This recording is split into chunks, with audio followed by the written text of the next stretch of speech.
Good morning. Hope everyone is well today.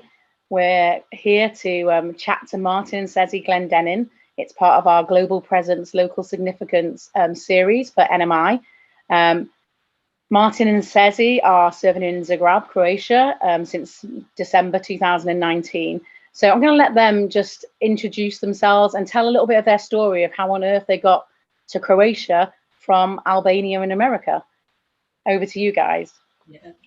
Hi, everyone. I'm Cezi Glendenning, and I'm originally from Albania, although I was sharing at this moment with Suzanne that I have lived outside of Albania more than in Albania.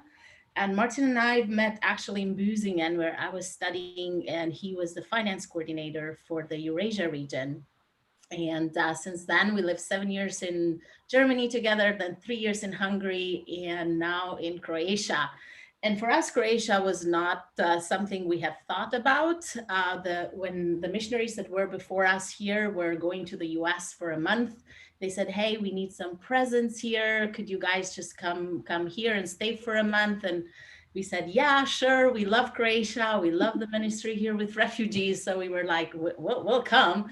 In fact, we were heading that same summer to Albania because we were exploring Albania and Kosovo to possibly move there. So Croatia was not in our radar at that moment. And while we spent time here, I remember we were in the center of Zagreb. We were having a gelato, and I told Martin, "This feels so home." It's like, do you think like God is trying to tell us something, or is this the gelato speaking? Just wanted to be here. And Martin was like, "Ah, it's probably the gelato." And so, and so that same night, though, we got an email from the missionaries before, and they said, "We have decided to return back to the U.S. and we would like you guys we want to recommend you as to come here to Croatia."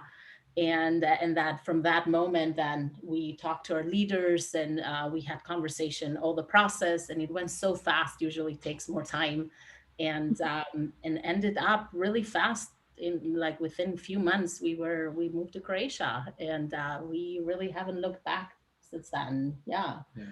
So that has been our story here. Yeah, and we had a couple kids along the way Yes, through those journeys. So Yeah. as Cezi said, we started out. She was studying, and I was at the regional office, and that's where we got married. Had our first son in Germany, and then moved to. We both lived there. I lived there 8 years, for Cezi 7, and then moved to Budapest. We were there for 3 years, and then so after that, as Cezi said, we were already planning a transition. We just didn't expect it to be here, but really felt like God had just kind of lined it up with our passions and all of that. And I mean, it's interesting because we had visited Croatia and Zagreb several times before, but it was only on this trip where we really felt like this sense of, wouldn't it be amazing if God opened the doors for us to do ministry here, thinking that it's beyond possibility, because there was already a missionary couple here, and we were already looking in different directions. So we really continue to feel like God led us here, and it seems to be the perfect fit for us and our family and our personalities and our gifts, and what we have to offer. And maybe for people who are not familiar with the work we do here in Croatia, in the Nazarene Church, Croatia is a pioneer area. So it's not a district, it's a new country, and where the missionaries have entered. And so what we're doing here, it's doing practically church plant, but that started as church plant with Croatian people, but then it turned out into a church plant with the refugees, since the refugee crisis was happening here in the Balkans. We saw so many refugees coming, and we decided as a church to focus on that because there were not many churches who were doing work with refugees here. And since then, it turned really, now we have a church that it's mostly with refugees. We do have Croatians, we do have other international people, but it's mostly with Persian and Arabs and some other countries who are coming here. So our job as a church is, yes, church plant, although it's more like it's a transitional church because the refugees do not stay here.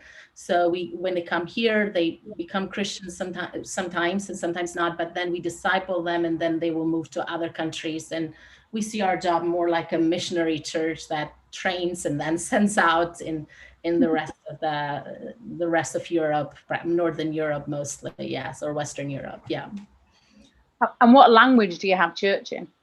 Oh yeah, that's interesting. Yes, we have language. The language we use is 4 languages: English, Croatian, Persian, and Arabic. But Wow. dependent, yeah. So most of the time we don't use Croatian because I don't like all Croatians speak English. So we have used English as a common language even with the other groups. But we do translation in Persian and sometimes in Arabic, depending if there are people who do not speak English or Croatian or another language. So yeah, it's always fun to do that. Yeah. And what's really fun is listening to the kids interact with each other and trying to figure out which language is going to be the most common among them. And then when they don't understand each other, they still manage to play and have fun. Yeah, and, yes, it does. All that. So that's, yeah, really, if you want to hear an international, multilingual church, go to the kids area, and that's it's a beautiful chaos. Yes, it is. Yeah. But Martin does job with NCM here in Croatia too, and we don't have only jobs here for Croatia. We work also for the Central Europe field. So I work on theological education, just teaching and coordinating the program that European Nazarene College has here. And Martin does Nazarene Compassionate Ministries for also for Central Europe, helping with projects that we have in different countries. So we have both of these 2 things going on, yeah. And finance. So, they didn't let me drop my job in finance. That's where I started at the regional office. So letting me move further away from that, more to local ministry. It was like, but you have to keep finance, So yes. I still do field finance, and then the finances for But Croatia. He does get excited about spreadsheets, so. Yeah. There has to be somebody who does. Yeah. So. Excited might be the wrong word, but. So how does all of this ministry, your family, what does a typical week look like for you? Yeah, so that would depend on the day of the week and the week in the year, and just politically, economically, how the situation is going. Currently, we have, for the first time, we have our son home for us for the summer because he just finished first grade. So we also have to try to organize kind of our schedule around, okay, who's going to be taking care of him, or do we have a babysitter? Thankfully, here in Croatia, there's a couple places that offer free childcare for 2 hours at some of the malls. So sometimes it's going to a coffee shop and dropping our son off or both sons off while we can get some work done or meet with people. So during the summer, it's a little more flexible as to what we do. And then during when they're all at school and everybody's back from holiday, because a lot of Croatians leave in the summer for the coast, and so it changes who we're working with.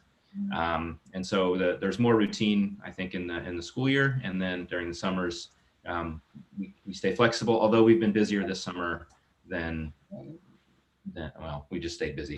It's always been busy. And then also with the lockdown, of course, that changes how things look too. So luckily, we haven't. The economy has mostly been open there was just a few months back last year where that wasn't, but thankfully we were able to get out, still go to coffee shops with restrictions and things like that. So we've still been able to move. So we have a few things during the week that are pretty consistent. And that would be, we have our worship service, which right now we have a space that we rent, but it's too small to meet it was too small anyway, but then with the COVID restrictions coming in, it's illegal now to meet there because we guarantee, we couldn't even guarantee shoulder width apart. So so asking people for 2 meters, we could fit 6 people in the building. So the ministry team could show up and nobody else. So we've been looking for a space for that. But in the meantime, when the weather's cooperating with us, we meet in the park. Which at times, when the weather cooperates, it's a beautiful time to experience God and nature and all that. although it also means sometimes we get stuck between, the drunk party off to the side and the very loud karaoke. They brought their own speakers and like blasting on the other side. So we manage that as well. But yeah, but even then, it's gives a chance to be out in the community. And last week we had a baptism at one of the lakes here, and we're competing with that karaoke music I was talking about for part of the service. But it was still just a beautiful time to be out in nature and in the community, where they see that a lot of people, in post-Christian Europe, they see that God is still very much active and working, and the church is active and out. So anyway, that's our church service that is currently meeting in the park, and we'll see what happens in the fall when the weather turns again. And when that doesn't work, we have to meet online. And so we always pray. We're always looking in the weather forecast like a week in advance, going, okay, what do we need to do? So that's that. And then we have a weekly Bible study and prayer time on Wednesdays. And typically because we meet usually in a coffee shop or something, just one of us will go to that, usually Cezi, and then I'll be with the kids in the evening. And so that's a regular weekly activity on Wednesday evenings. And then just doing throughout the week, things always come up. As we mentioned, we have our day jobs, so our finance and education activities for the field that keep us busy. And then we always have things that come up where, for example, last week we're helping a family where there's an elderly woman involved who's needing some medical care. So trying to help her find a translator and get care that she needs. Other times it's just visiting families, some single mothers that we have that Cezi will mostly visit.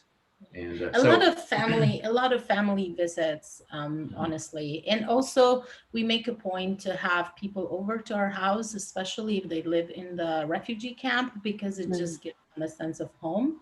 And these are cultures that hospitality is it's a big deal to them, and it makes a huge difference. Like, to me, it's just cooking a meal and joining more people, but to them it means the world, because some of them have not been invited in a home for 4 or 5 years. And so we had little kids sometimes that didn't know what a kitchen is, because they were born in refugee camps and they were raised in refugee camps for 5-6 years. And so we make a point, hospitality, I think, and a presence. So a lot of visiting with people, coffees. At the end, we are a little bit like shaky at the end of the day with all the coffees we have. That's a bit everything. Meeting every week. So we have like some routines, but most of the time it's really, really unpredictable of how our day looks. Yeah, and also I think because a lot of our community are new believers or people that became Christian maybe years ago, but because they lived in places where they couldn't openly go to church because of maybe cultural reasons or even political legal reasons, they've never really had much discipleship. And so a lot of that work then is those who are interested in faith that have accepted Christ. There's a lot of discipling that goes into that, although we don't require people to go to discipleship or come to church to get help, but so many people we find are searching, and that's as we try to be Christ's hands and feet to the people around us. Of course, they see that and want to know more and ask questions, and they already know we're a church and are that we're Christian. And so it opens up a lot of doors for questions, and then a chance to help them as well. Yeah. That's really great. It's amazing to hear about the refugees, but so sad to hear that some of these kids have never ever lived in a house or. Yeah, it's just how long will these families live in the refugee camp? Yeah, that's a good question. Some of them like 6-7 years, because this has to do with the journey. So at this moment, we have a lot of Persian refugees. So we don't have a lot of Syrian refugees, which was the first wave. And the Persian refugees are mostly people who are coming out of because they were Christians and were persecuted. And some years ago, Serbia opened for Iran opens the doors for coming as tourists without visas. And there was a huge flood of Persians that came with that. as refugees, and then they stayed. So a lot of them has spent like 2 to 4 years in Serbia. Then the next stop would be Bosnia. So they go from Serbia to Bosnia, and that will be 2, 3 more years sometimes. And then they try to cross to in Croatia, and that some people have taken 56 times to try to get to Croatia. Yes, like because the situation in Bosnia and in Serbia is not really good with refugees. These are countries with little resources too, so understandable.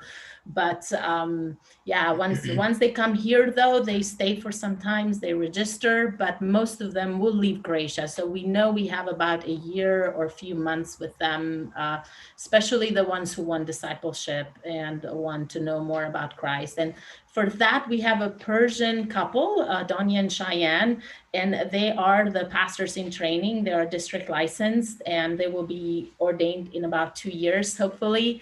And they are the ones who do, because of the language, we help them, we train them so they can do the discipleship and work with the Persian speaking community. So yeah. And there's still the Arabic speaking community that has come through Croatia, most of them from Syria or Iraq, would be most of them, I think. Yeah. A lot of them, maybe they got asylum here and then went to, once they got asylum in Croatia, then they got travel documents that allowed them to travel throughout Europe, and then they would go and try to get asylum in another country. But of course, that's problematic because they already have asylum. So we see a lot of them that have left are now returning. Either they're being told by the police, you have to go back, or they just realize, like, if I'm going to build a life, it needs to be in the country where I got asylum. And then others, didn't stay for asylum, but got sent on. And I don't know how much people know about the political issues surrounding it, but it's called a Dublin regulation that once they applied for asylum in, let's say, Germany, they could be sent back to Croatia, where they say this is your first EU country of entry that you have to seek asylum. And that whole system is kind of brought in controversy. And so it wasn't fairly, given. And so people were caught in that. And that's another reason people spent maybe 6 years in a refugee camp, because they went, through open doors through Europe to the country they wanted to request asylum in, ended up in that process for 1 or 2 years, and then were sent, back to Croatia maybe, but then they wanted to try again. And so what happened is these kids, a lot of them didn't have a consistent education. Or they would start school in Austria or Germany, learn the language, come back to Croatia, but then not invest because they're going, no, we're going to leave again. And so it created this, like, we don't feel like we want to invest in a language and a culture and an education system because we're not going to be here very long. And then 5 years pass very, very quickly. So that's part of that challenge in the community that we have. And so, but we've seen kind of a shift as well, to where people are, there is a group that's decided we're going to make Croatia our home. We're going to make it work in Zagreb, and they're finding jobs. There's a really good program that UNHCR has a partnership with one of the companies here, and has hired a lot of people. And so it's creating a stability, allowing them to have income. They have good health coverage through that job. And so giving them some hope for, we can make it work here. So, and we try to encourage that, because, we know it's a dangerous journey, and we've had several people that have been injured trying to cross borders. We have a woman here that was crossing the borders and fell from a 3rd floor somewhere and broke her leg, and now in the hospital and wheelchair. And so it's really heartbreaking, honestly. But they stay a long time in the systems before they really realize where they need to settle. So is the biggest prayer for the refugees for kind of stability and being settled in a country? Yes, it's just home. Because a lot of people think that the most tragic part of the refugees is leaving their home, which is very tragic. I don't want to minimize, but it's the after, honestly, where we see the biggest tragedies, because marriages are broken, families are broken, children are abandoned, because, you know, when in their culture, they're very collective, you know, so there is an entire network that they're losing it.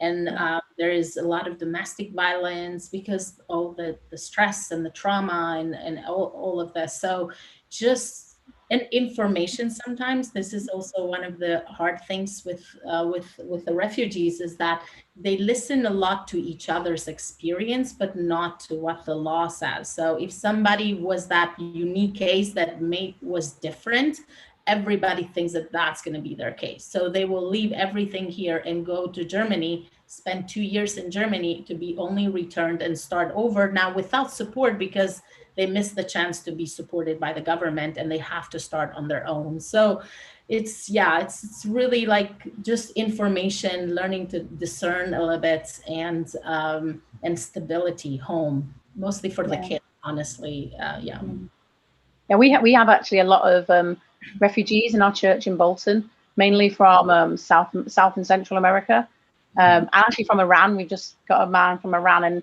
the whole system of seeking asylum, even in the UK. One family from Honduras, they've been here 2 years now. They're desperate to work. They're desperate. I mean, their kids are in school, which is great, and they're doing really well. But it's just this feeling of displacement. And yeah, so I think, you know, I think there's quite a lot of churches in the UK probably have some people from, you know, this situation. Although in the UK, maybe it's a little bit better because the refugees are given, the asylum seekers are given a house. They're given, you know, so we I suppose we give them more. Maybe it's harder to get to the UK, especially now we're not part of Europe. But they do too here. Like they give 2 years of home housing after they have asylum. Yes. Yeah. They give 2 years of housing and support every month unless they found a job, and they allow those 2 years to learn the language. And you know, there's accessibility to language learning for free. So there is the program. It's just that everybody thinks, oh, this is a low economy country, so there's really nothing more to do. So they aim more for the Northern European countries, or some of the Western, like even Southern Western European countries. And that the help that they're given, and the quality of that assistance from the government or other organizations, other NGOs, it's constantly changing. So sometimes, I mean, there was a period of time where they weren't offering a good language option for them, but now there's several organizations that have stepped up to offer that, or the government has said, oh yeah, we were lacking that, and they've been encouraged by EU, other actors as well. And so now that part of it has been improved. But people still remember the old stuff, with people saying, oh, it was so hard, it was terrible. So what we try to do is also, you know, make sure that people have accurate, up-to-date information, because things change even monthly sometimes, from what was possible then that isn't possible now.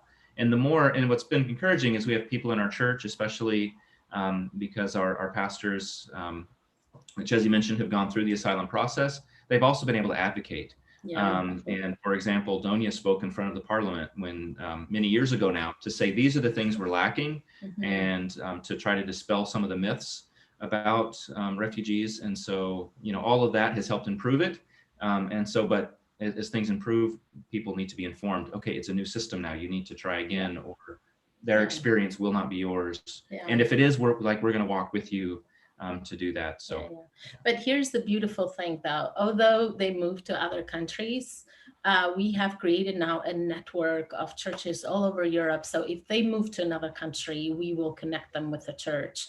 And a lot of those churches has come back to us and saying like how amazing these people have been for their community, that they thought that, oh, we're asking them to help them, but actually it's the refugees that are helping the churches. They are the one who are passionate about evangelism, and because it really has made a huge difference in their lives, and they want to share it with everyone. So it's so beautiful to see that part of it, despite, you know, all the politics that is behind it. That's so great to hear.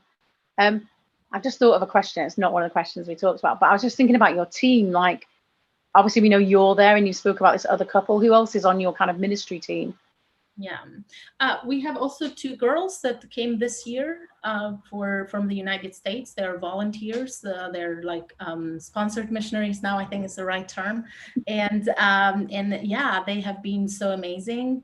Then we have Donya and Cheyenne, and it's the 2 of us. We have also Dalia, but now she moved to Rijeka to be the director. She's Croatian, to be the director of a national park, but she stays connected. She helps us with translations, with everything that requires really a Croatian person. Then she's involved. So she's involved indirectly with our team too. So this is a bit our team at this moment. Yeah, that's brilliant. And I just wanted to talk about, the vision for your ministry and maybe the blessings and the challenges that you've had. Mm-hmm. Yeah, so as a vision, of course, like it has been when we came here, it's the vision is to do church plant and to just share the gospel with people who really are open to the gospel. And when we came here, one of our prayers was, I don't know if some people can relate to this, but for me, there are a certain story of the Bible that becomes a narrative for a certain season.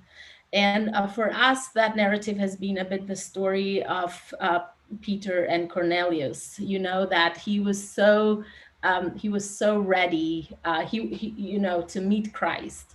And so our goal here is we wanted to meet the people who are ready for Christ, independently, not from our work, but the work that God has been doing, through His grace into that life.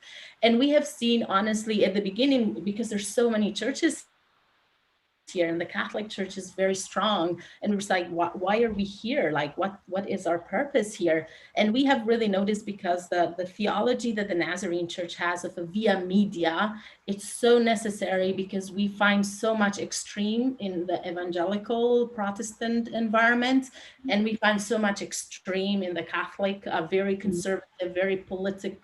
They're beautiful. Like there's so many beautiful Catholic churches, but there's not acceptance of each other from both sides. And we see, like, we see ourselves as a presence who could be a bridge between these two. I'm very passionate about ecumenical meetings and movement. And so we see ourselves to be a bit of a mediation towards that. And and to offer a theology, to give people a language, a theological language that they're looking for, like they're against this, but they don't know where else to go. And as we have talked to a lot of people who have left both of these communities, it has offered them a little bit of this language, theological language. And it's okay. Some of them, we give the language and the passion, and they go back to their communities. And we want to do that, like we're not here to, to raise the numbers of Nazarenes in Croatia. But a lot of people are excluded by both communities. If you're divorced, if like your gender orientation or all these, that you would be excluded by these communities. And so we found, if you're a refugee, usually you can be part of these communities but not fully. And so I think we offer that. And so the vision is really to have a community that is welcoming, where people feel they belong despite of what they believe or where they come from.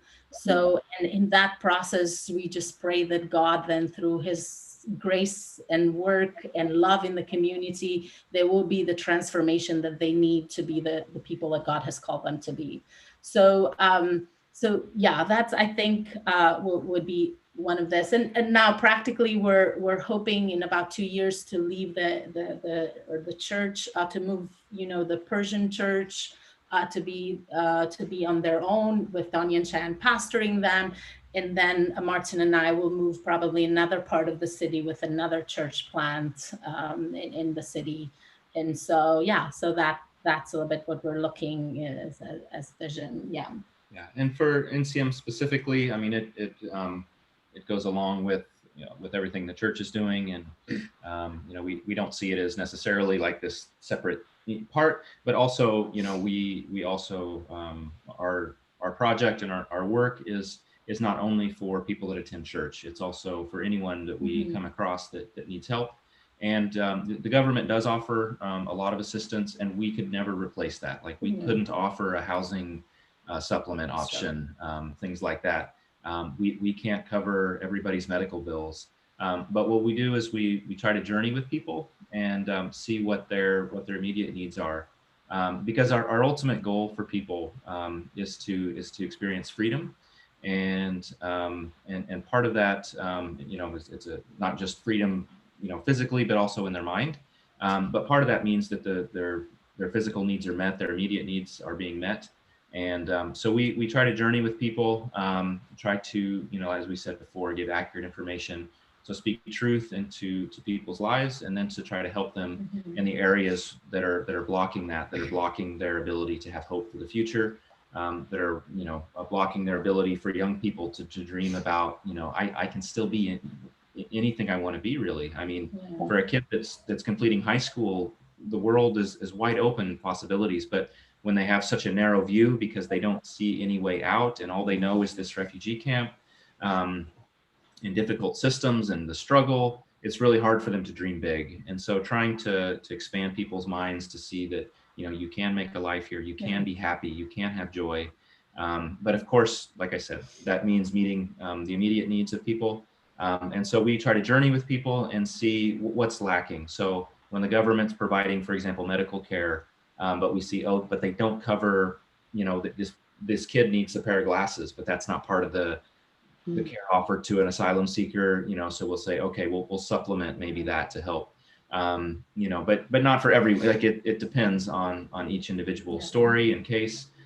So we're not just there to say, okay, we give her a food distribution place. That's not who we are. But when we see a family needs food, then we're there to fill in that gap and then try to help them develop a way that they're not relying on outside support for that food in the future. So then helping them find a job, trying to find out, okay, well, why aren't you able to access this immediate need?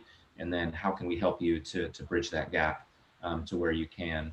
And in the end, it's about trying to, for people who have lost hope, to restore hope, for people who feel like they've lost their dignity, and trying to help them restore their humanity in some ways, by showing them they have valuable things to offer.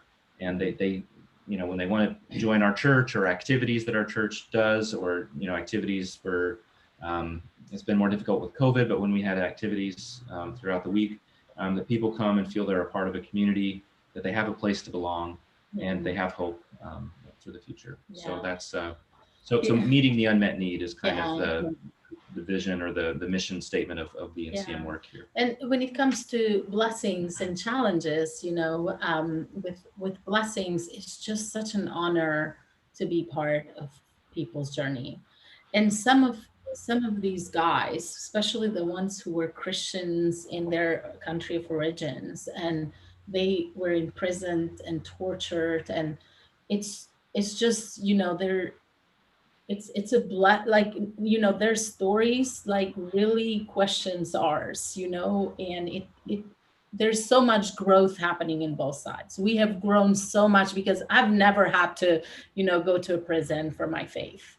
And have seen that commitment and seen that dedication that is beyond our understanding.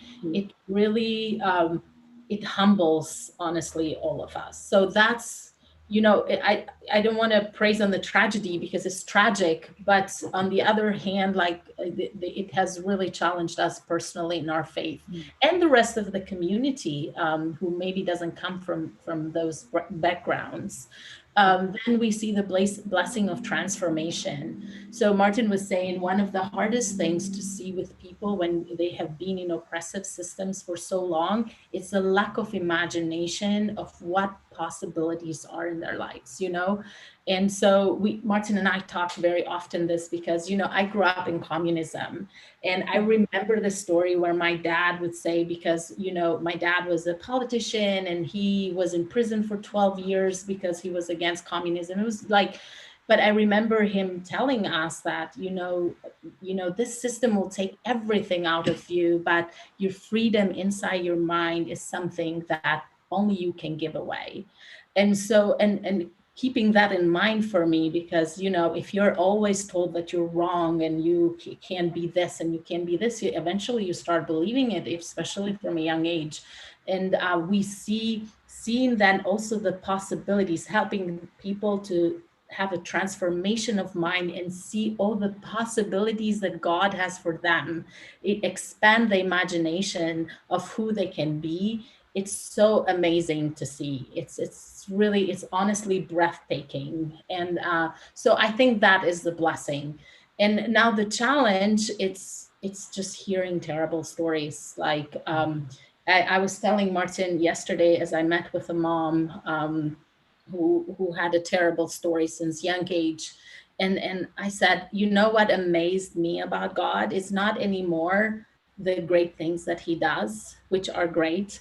What amazed me is the ability of God to handle human pain. Because here I am listening just to this story and I'm sobbing half of the day.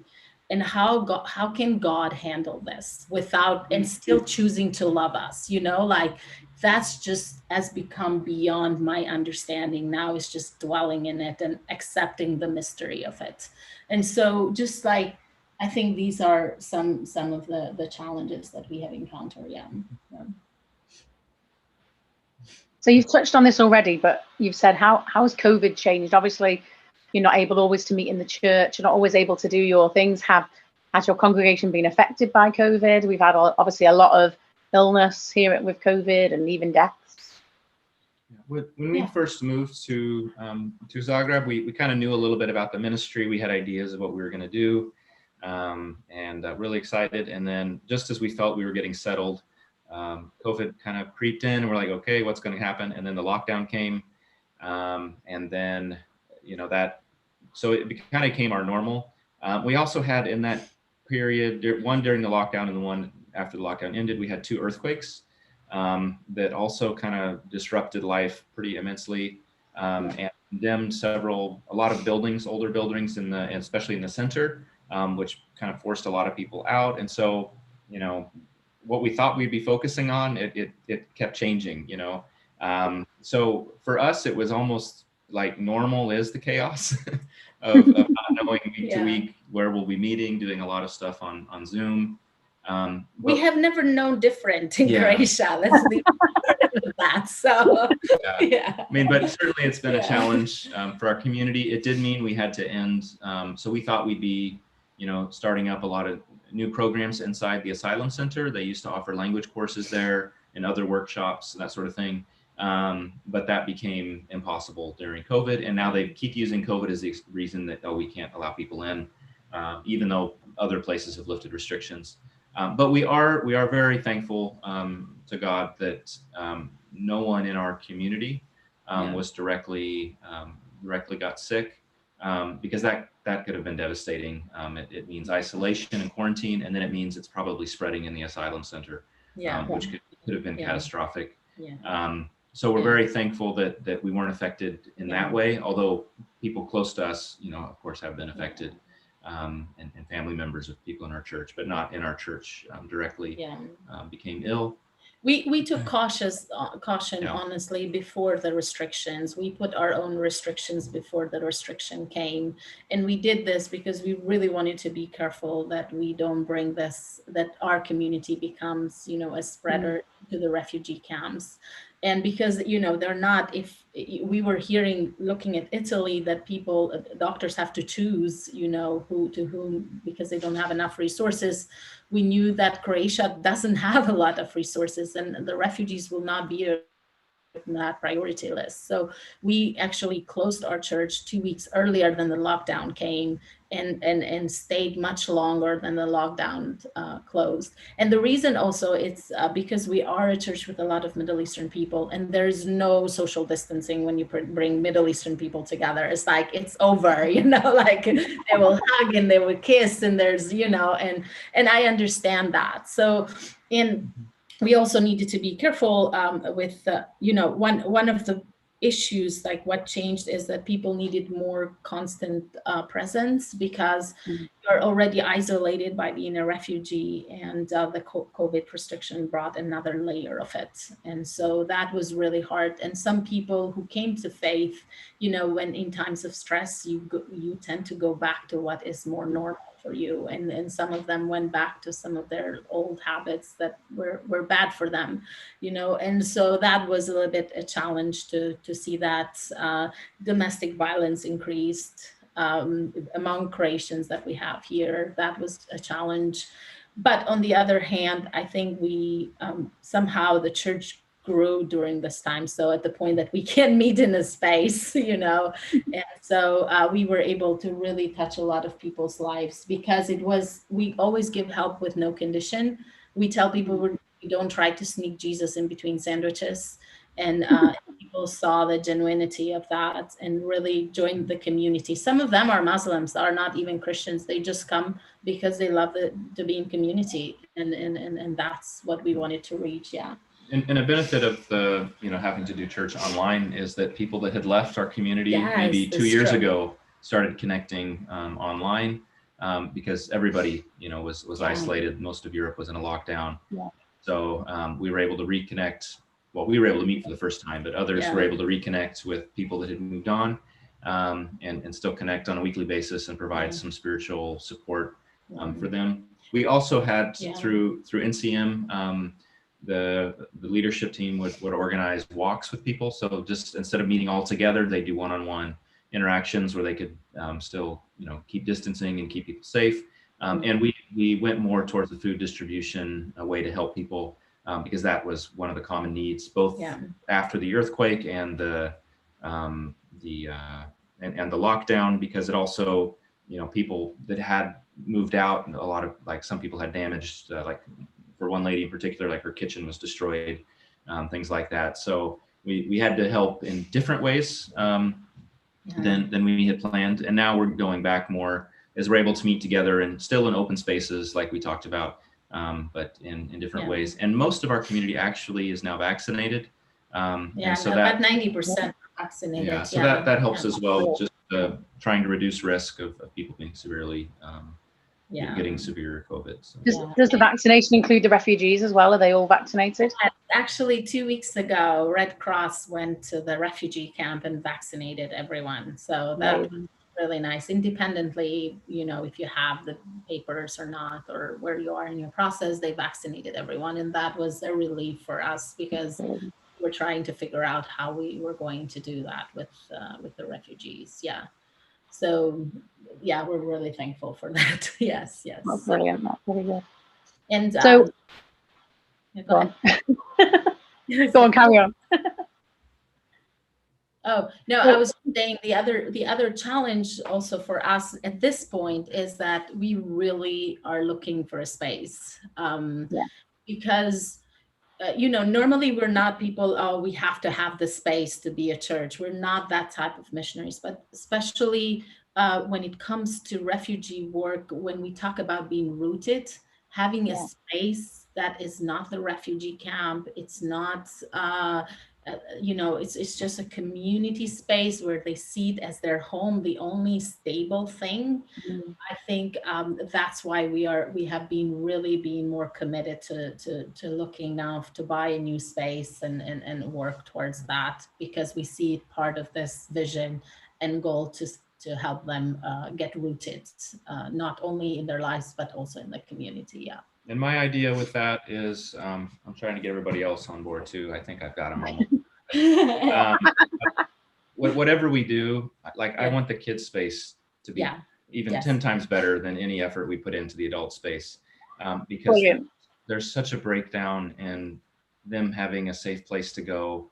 The parents need a safe place to allow them to be, so they can actually have some time alone, just to process their own traumas and their own stories. We have, so kids can go to kindergarten from 3 years old, but a lot and you have to have Asylum sometimes. There's different, it keeps changing, but basically parents have to be with their kids 24 hours a day. until they're at least able to put them in a kindergarten, which takes at least sometimes a year, let's say, on average. Sometimes longer. It depends on if there's space in the kindergarten, things like that. So just having a space where the kids love to come, where they feel safe, where they know they're loved, like that's such a passion in our hearts, because we also see it as the future of this church in Zagreb. If everybody left and we helped to disciple and sent them on, that's fine. But we know there will be people that stay, and if we can provide stability, it can be a beacon of hope for generations to come if we educate the children while they're young and help them to sort through their own traumas. And many times in kindergartens, they're treated differently too. So I talk to the kids that say, "Oh, then nobody wants to play with me," or they tell me this. And I'm not saying, teachers, I would say like the kindergartens here have been good, and I'm not trying to, but kids are kids, and they see somebody different, or there's not people darker color here in Croatia, and so when they see somebody that darker skin, it's treated a little bit different.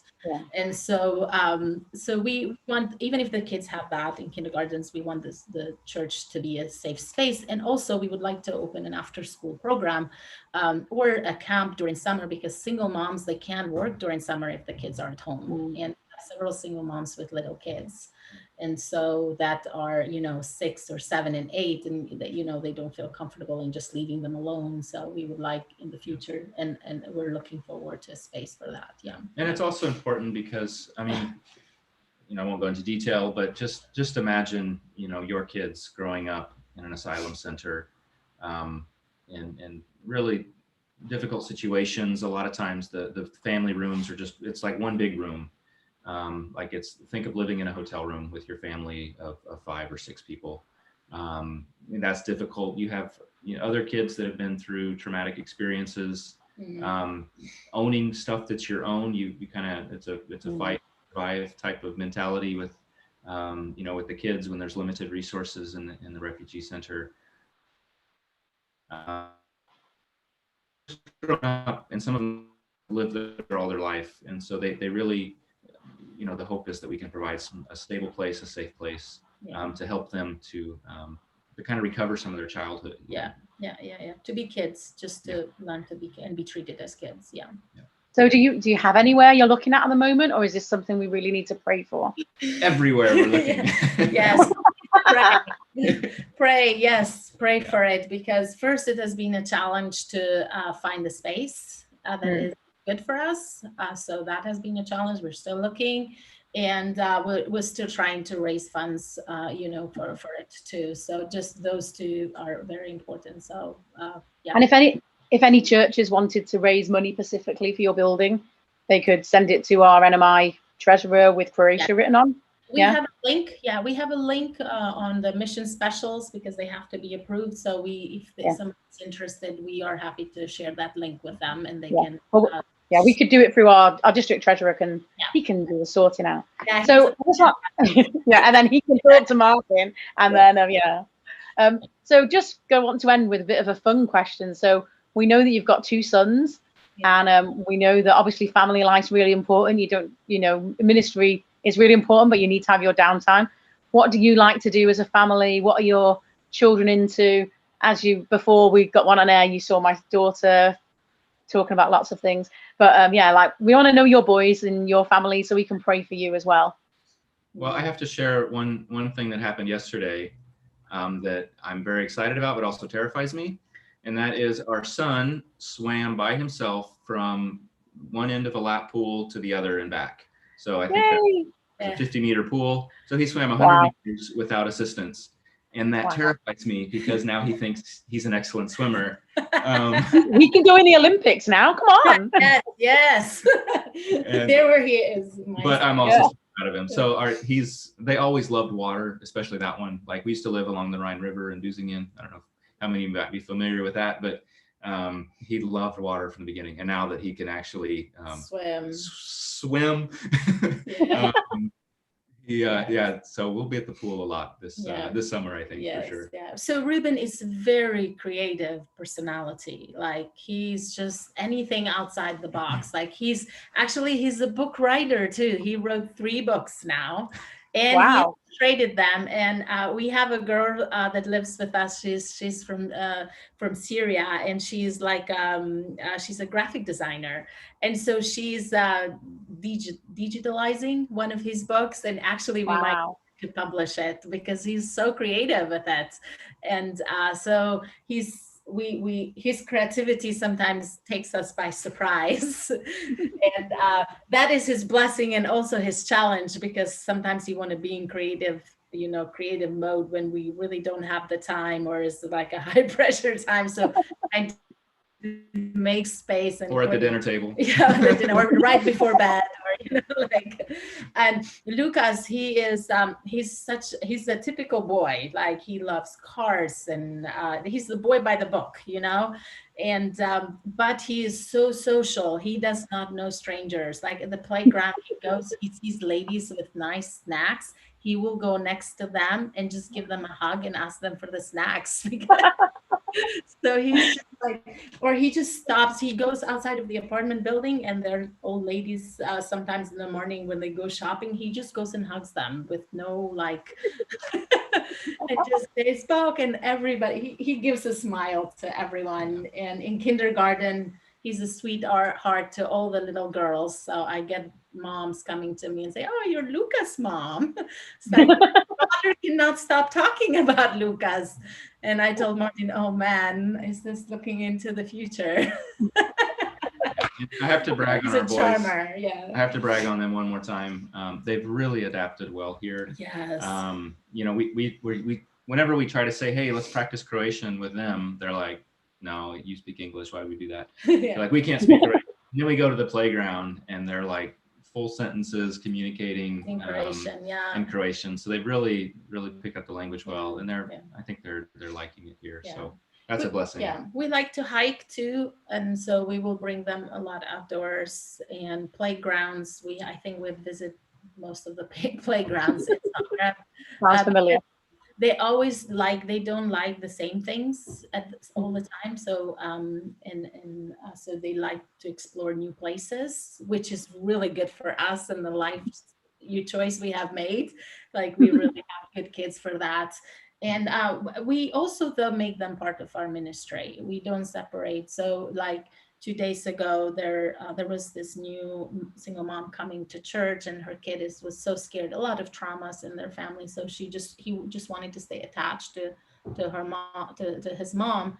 And then I went to visit them, and I brought Ruben with me, and Ruben was playing, and at the end he was hugging Ruben, and and now he just wants to play with him, so he can come to the Sunday school without wanting to to be attached, just because Ruben is there. And so like we talk to them, what this means for some children. So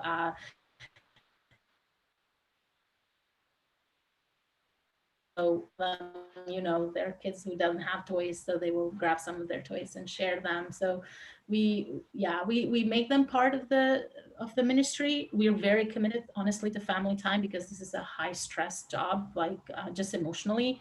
So we know we need to make time for our kids and our family. I'm not saying that we do good all the time, but we really try to be intentional about it. And thank God we have very gracious kids when we fail on doing that. So yeah. So most of our hobbies now kind of are around our kids. But our most coveted activity is going and sitting in a coffee shop with an attached playground.